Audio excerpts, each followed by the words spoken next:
Hey everyone, welcome.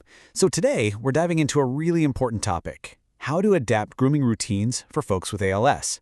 And let me tell you, this is about so much more than just staying clean. It's really about compassionate care that honors a person's dignity and strengthens that essential human connection. This quote from our source material just hits the nail on the head. It perfectly sets the stage for what we're talking about. We're looking at grooming not as a checklist of tasks, but as this profound act of care that really supports the whole person, body and spirit. It's all about seeing the person, not just the diagnosis. So let's get right to the heart of it. For someone living with ALS, those simple daily rituals, they are deeply, deeply tied to their identity, to their sense of self. I mean, imagine losing the ability to do these basic, private things for yourself. It's a huge loss. And that's why these routines can become one of the most powerful ways for a caregiver to say, I see you, you matter. This slide just captures that shift in mindset perfectly. We're moving away from a cold, clinical approach that's all about tasks and getting things done fast. Instead, we're moving toward a human-centered model, one that turns a simple act of hygiene into a meaningful ritual of dignity and connection. Okay, so that's the why. But what about the how? How do we actually put this beautiful idea into practice? Well, we can break it all down into 5 key areas, which really form the foundation of adaptive grooming. So here they are, our 5 pillars: bathing, hair care, oral hygiene, dressing, and skin care.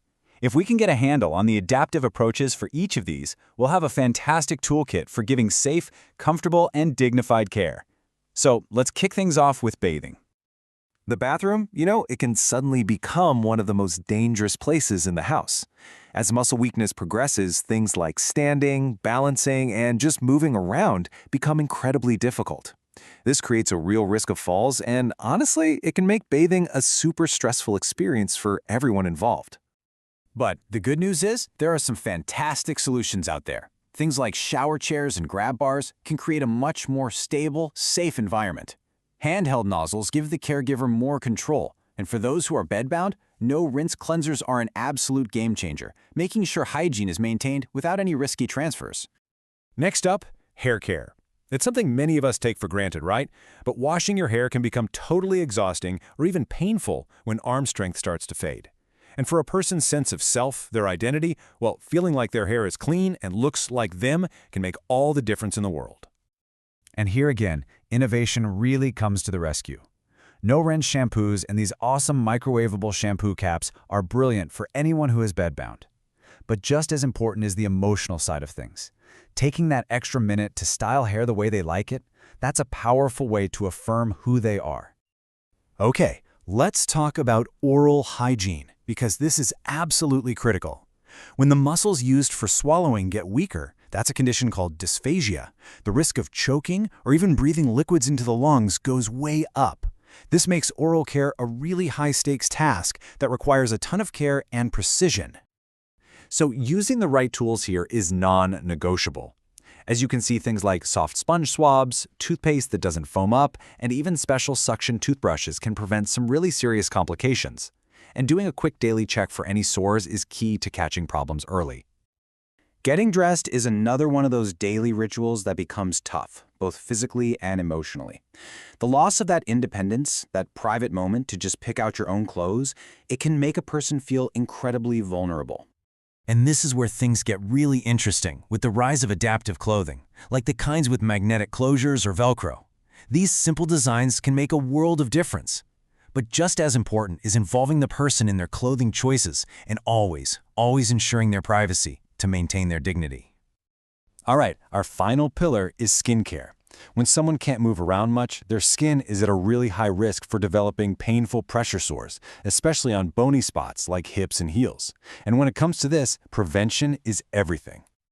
The key is just a consistent routine. That means daily skin checks, moisturizing regularly, and, this is a big one, repositioning the person every 1 to 2 hours. Specialized tools like pressure-relieving cushions are also absolutely essential for protecting the skin. Okay, so we've covered the practical pillars, the how-to of it all. Now let's zoom out and see how these physical tasks all build up to the real emotional heart of caregiving, preserving identity and fostering connection. This is the big question, isn't it? This is what should guide every single thing we do. How do we make sure that the person's individuality, their personality, their spirit? How do we make sure that all continues to shine through no matter what the physical challenges are? It really comes down to the small, consistent actions, involving them in choices, using their favorite scented lotion, keeping up a daily ritual like shaving or putting on makeup. These are not trivial things. They are powerful acts of respect that say loud and clear, "I see you." Now, it is so important to remember that caregivers are not on this journey alone. Building a strong support system isn't a luxury. It's an absolute necessity if you want to provide great care for the long haul. There's a whole team of experts ready to help. Occupational therapists can recommend the perfect tools. Speech-language pathologists are lifesavers for oral care.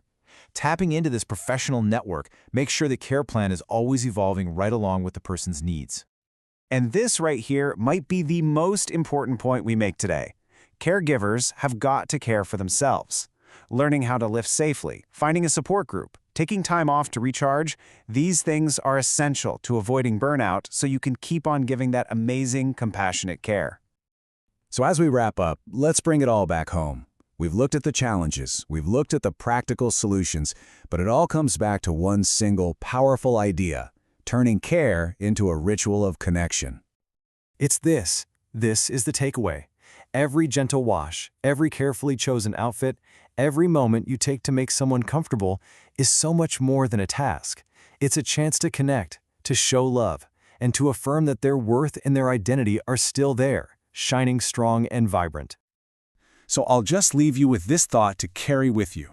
Whether you're a caregiver or not, just think about the daily routines in your own life.